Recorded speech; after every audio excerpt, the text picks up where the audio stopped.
Kaushal Jaiswal. Okay. Mr. Joseph Jaiswal, introduce yourself briefly and then the presentation. Thank you.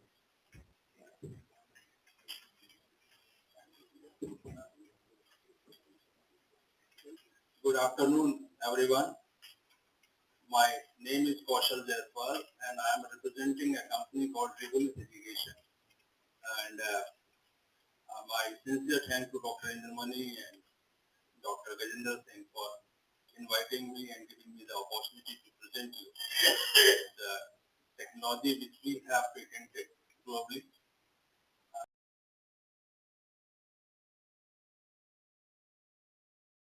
And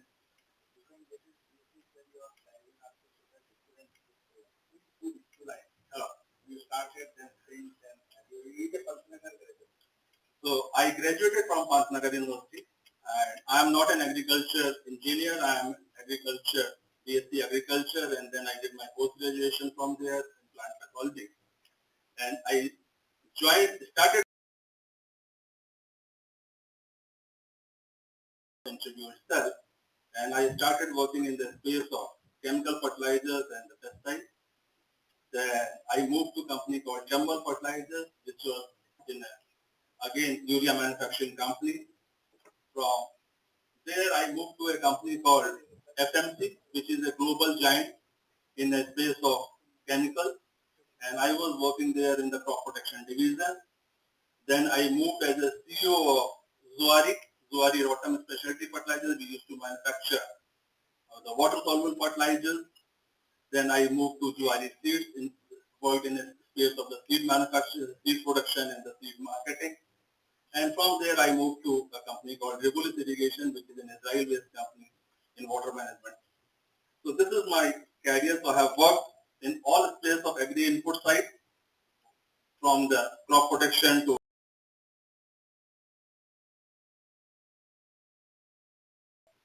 have a challenges in the water management side of it. So next slide, please. So what about mana? I'll give you what is the mana irrigation. Mana is basically a Hebrew word, which is a fruit from, meaning from the fruit from heaven. That's how the mana word is derived. And Regulus launched mana irrigation in 2016. And in April 2023, please go back.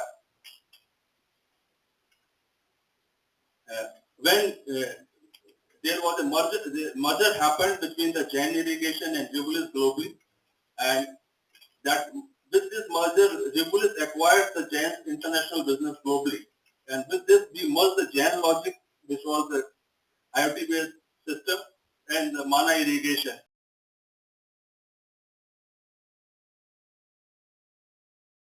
50,000 hectares of the land and providing the advisory to the farmer about the irrigation recommendation.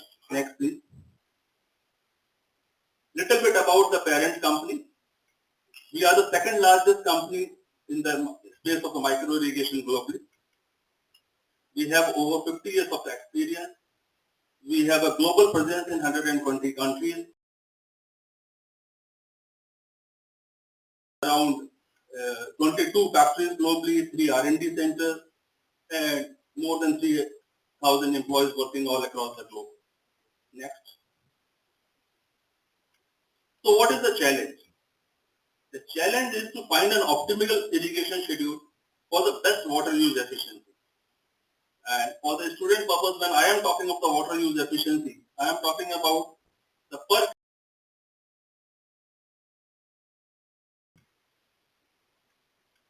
So when and how much?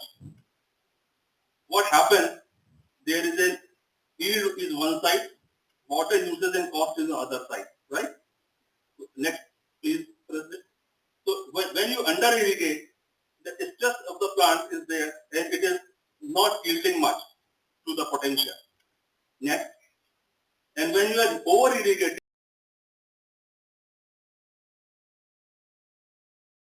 like drip irrigation, how the drip irrigation is being used in India, though it gives you a water use efficiency of 95% and more, but in India mostly the drip is being used as a flood irrigation. farmer switches off the motor whenever there is a power supply, and that pump keeps on running for hours without anything.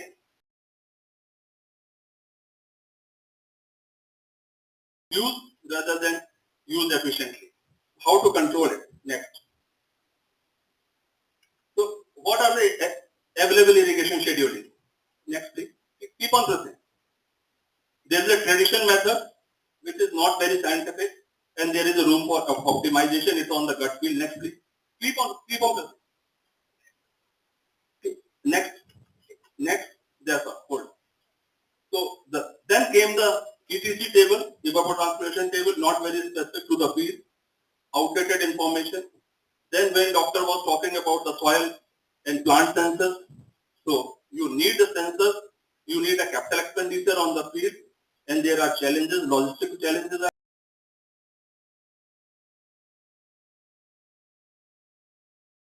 costly affair. So now we have moved from the soil and plant sensor to the hardware-free whole field irrigation intelligence, which is based on the remote sensing. How does it work? It provides a hardware-free daily irrigation recommendation and crop monitoring for the better water use efficiency. Number one, no hardware on field, no capital expenditure, no capex, nothing. And it's operationally very, very cost effective. Optimal irrigation schedule decisions save cost on the water and energy, increase yield, and you can use this technology for remotely monitor your field as well. Next, how it works. I will not go into the details of the agronomy, but basic estimate from water.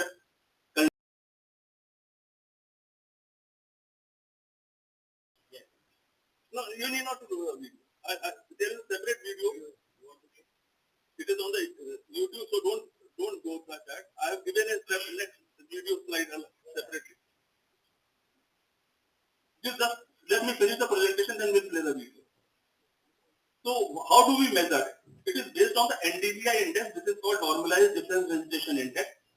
So how do we measure vegetation? More vegetation, higher water consumption. Next, please. Next. Next. So if the NDVI is 0.4, that means low water consumption and low vegetation.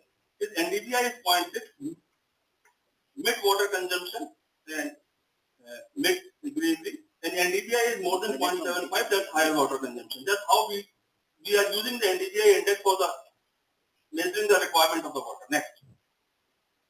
Again, I'll not go into the details of that, but what we do is we calculate the KC by using the remote sensing. We are not using the KC published by FAO, right? It is on the real-time database. So KC calculation on basis on the remote sensing calculates the actual observed KC by a representative vegetation. KC is a product. People, those who don't understand it, is a crop coefficient which gives you a exact water or maybe the peak water requirement of the crop at a particular growth level, right? So this is how we calculate it. So, and what we are doing is we are using the different satellites. We are using Landsat-K, we are using Sentinel-2, we are using Planet Scope, and we are using Sentinel-1, which is a radar which is able to penetrate even the cloud cover. But it's a costly affair. And I keep telling people, when there is a cloud cover, why do you need an irrigation recommendation at all? But sometimes if it is required, there is a possibility of giving you there. Next. And you can integrate the MANA software if you have a local weather station on the field. Otherwise, we are using the weather station for the hyperlocal weather forecast. But if the farmer is having his own local weather station, it can be integrated with that to calculate the hyperlocal weather forecast. So generally what happens, what we are doing, I will try and explain it to you. We are using remote sensing. We are using hyperlocal weather forecast. We are using the KC table which we are generating, or sometimes using the KC table published by the universities or published by the FAO. merging these three things together, there is an algorithm at the back end which gives you an exact water requirement of the crop at that particular day or maybe in the coming week. And then we are pushing that information to the farmer on his smartphone and asking him to irrigate his field according to that. And we are using the hyperlocal weather forecast of the 3 into 3 kilometers per square, 3 kilometer square area for that hyperlocal forecast. And then we are giving a farmer an option if there is a slight variation in the left weather forecasting or something like that, he can adjust that on his mobile and get a right recommendation. Next.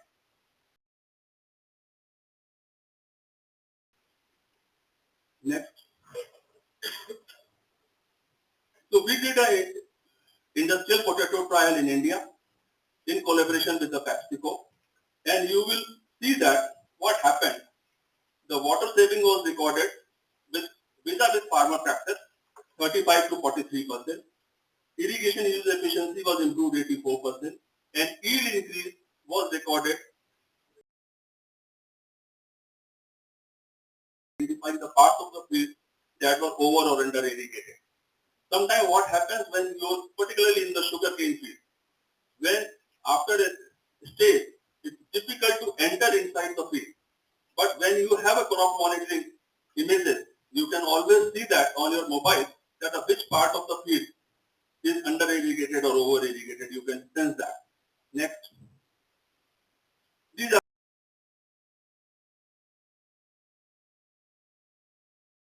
the yield increase is, you can imagine, 72 tons have gone up to 120 tons per hectare. And irrigation use efficiency also have gone up from 5.1 to 8.1. So these kind of differences we can bring in just by optimization of the water use. Next. This is a sugarcane experience again, the farmer practice versus mana practice.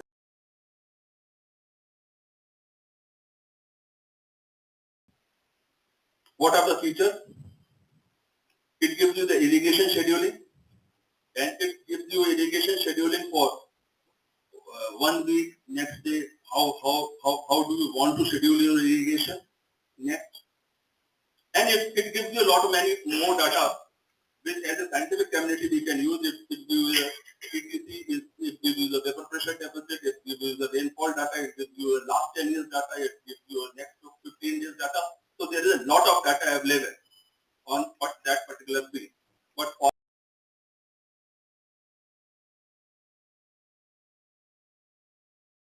that too in his own local vernacular language. Farmer doesn't understand the millimeter cube or the centimeter cube. So what we give him, considering the discharge of his pump, we give him a recommendation that 30 minutes operation, 1 hour operation, 2 hours operation. And considering two things, what is the irrigation method? Because it is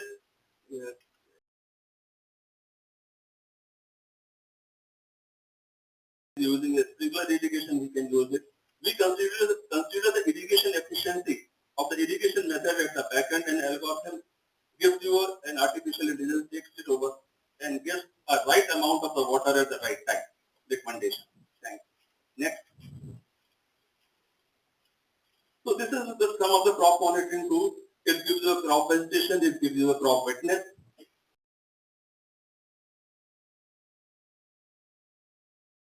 Go and monitor those fields physically. Next. It gives you the ETC map. Next. And lot of crop monitoring, vegetation, relative vegetation, absolute vegetation. Next. And it gives you a plant wetness and map as well as the vegetation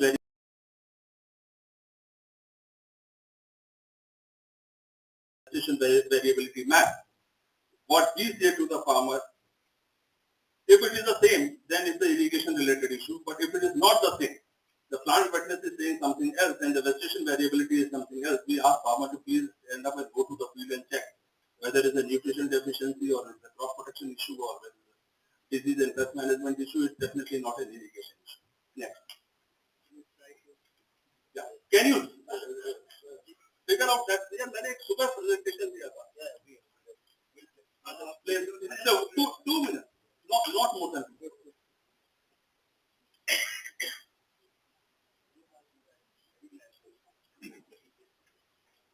You are very precise, doctor. You are at the dot, on the dot.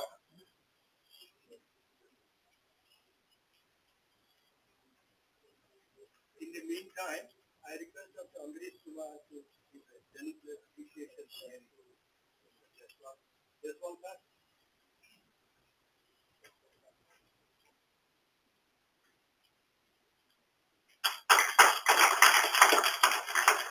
These are both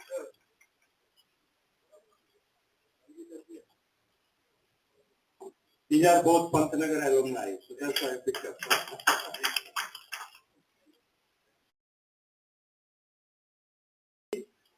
He's a professor at the Indian Institute of Technology, Indore, and he's a big boss in government. I don't know, he will explain. Huh? So, Ganti, and give your introduction, okay? Good afternoon, everyone. So my name is Ganti Suryanarayan. I'm a professor at IIT Indore, and right now the national coordinator for the Indian Knowledge Systems Division, which is a independent division of the Ministry of Education.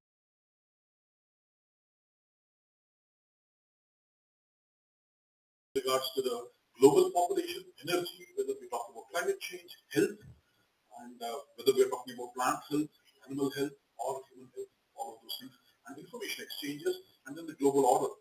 We can't ignore the politics and the geopolitics of the whole thing.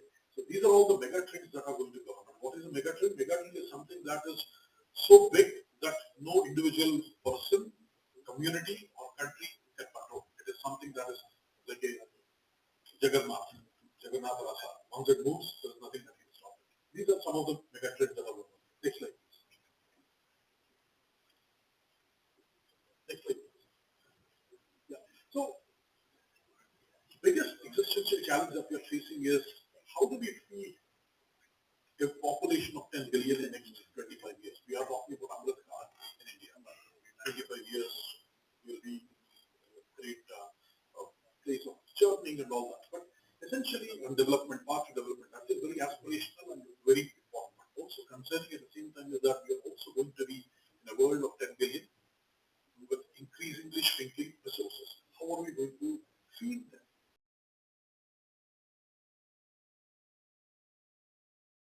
In a very good place right now, despite four-fold increase in our population from 33 crores around 1947 to 1.4 billion today, and all the problems that we had in 1960s in terms of starvation and all the kinds of problems.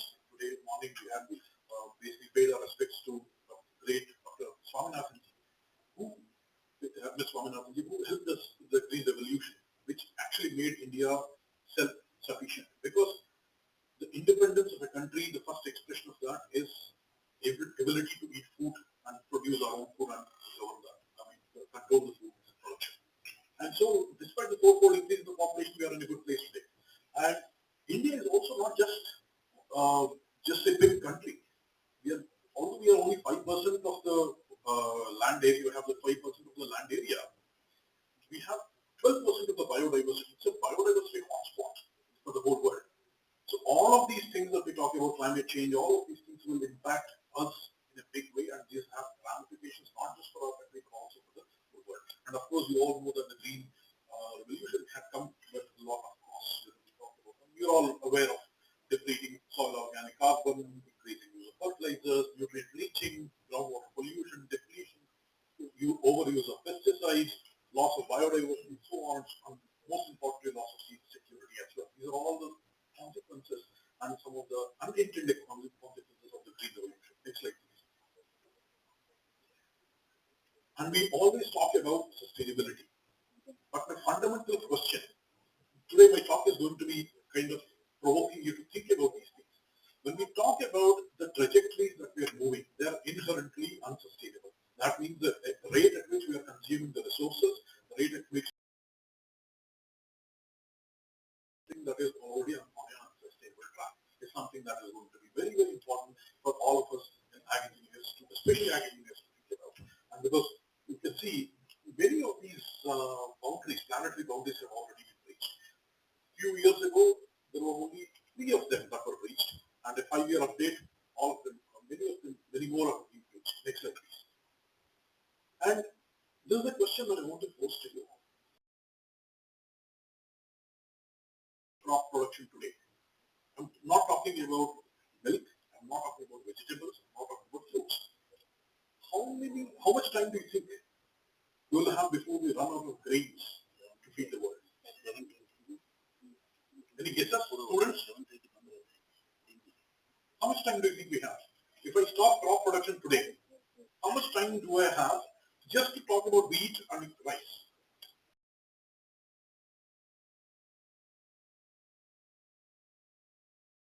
90 days. 90 days. Imagine that. Essentially, that is one cropping season. That is all the flexibility that we have. A lot of the optimization that we have done, the global networks that we have created for efficient exchange of goods and economic trade and these things, have led to something called loss of resilience in the whole system. That is, like, as if I had 2 kidneys and I have lost one now. I'm functioning on 1 kidney only. And what does that make us susceptible to? It makes us very susceptible to things are globally connected. A drought or a war in Ukraine is going to impact us. A drought in Australia is going to impact us. Midwest of US, if their corn production goes down, it is going to impact us. All of these things are very, very interrelated. So we are becoming more and more fragile. We are losing resilience in the entire system. Although it may seem that we have increased the production, we are even at a small changes in the next slide, please. And why is that important? We are talking about climate change. And all of these things, as we already know that the seasons have shifted and things like that. What is a popular perception? It is that if there is a current state of the green, lush, green forest, when it changes, it becomes like that desert. It doesn't happen in one day. There are cycles. There are cycles of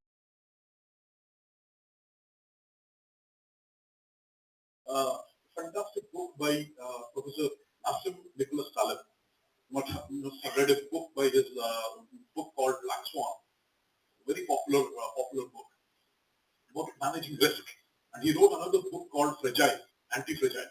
So what is anti-fragile? Essentially, it is systems that inherently increase the resilience. They're not just resilient, but increase the resilience. And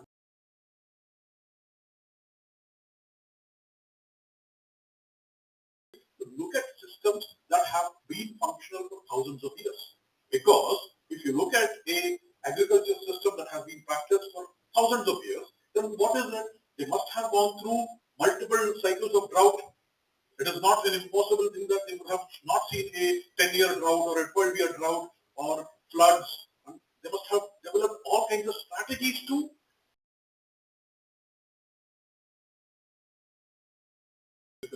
next slide, please. So this is a photograph of cave paintings in Tibet, which are very near to my place, near Bhopal.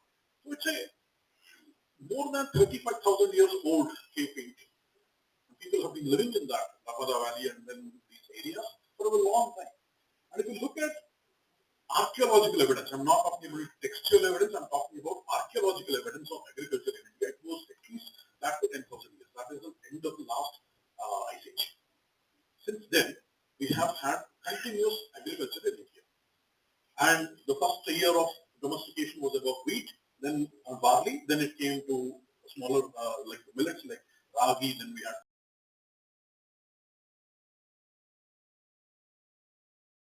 probably around 4,000 years ago, 3,000 years ago in India. That's when it was domesticated. Probably simultaneously it was also domesticated in China too.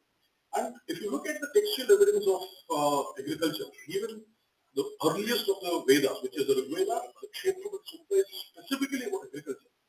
That is where Arvatis Vage Ghosh Sita Vande Vanda Mahetva. That is where the word Sita. Sita is essentially nothing but the plowshare, the sharp end of the plowshare. And that's where it occurs. And then if you look into Bhruguvalli, and I see that even the Jayavakya of this university is Annam Bahum Purvita Tadvratam. Produce more food. That may that be your vision in life. Annam Brahmeti Vyajanat. Annam na India, do not disparage food. Annam na Parikshita, don't waste food, don't disparage it. Produce a so that you can distribute it to others. This is the biggest service that we as agriculture engineers do to the society. Even if you look into 1900s, for every 92% of the population was involved in agriculture. Now we are only 2%. This is what leaves other 98% to go and invent their Apple, iPhones and all that stuff. We don't do our job, they will not be able to do our job. This is so there are several verses like this. And then I want to point out another thing from the Chanaka Prashna of Krishna Yajurveda. There they say, Kuyavaschame, Annamchame, Akshashchame, Vrihayashchame, Yavaschame, Mashashchame, Tilaschame, Mudgaschame, Khalvaschchame, Godhuvaschchame,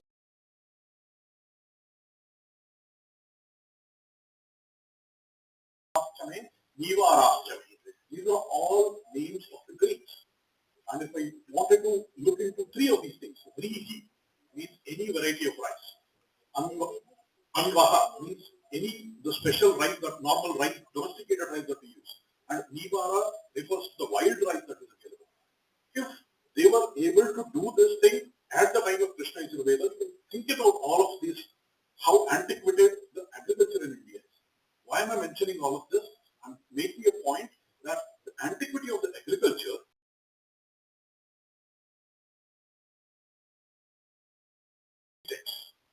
every 400 years, 500 years, there have been texts. And not just in Sanskrit. They have been in Malayalam, they have been in Kannada, they have been in Farsi. You can actually find it in all kinds of languages across all countries.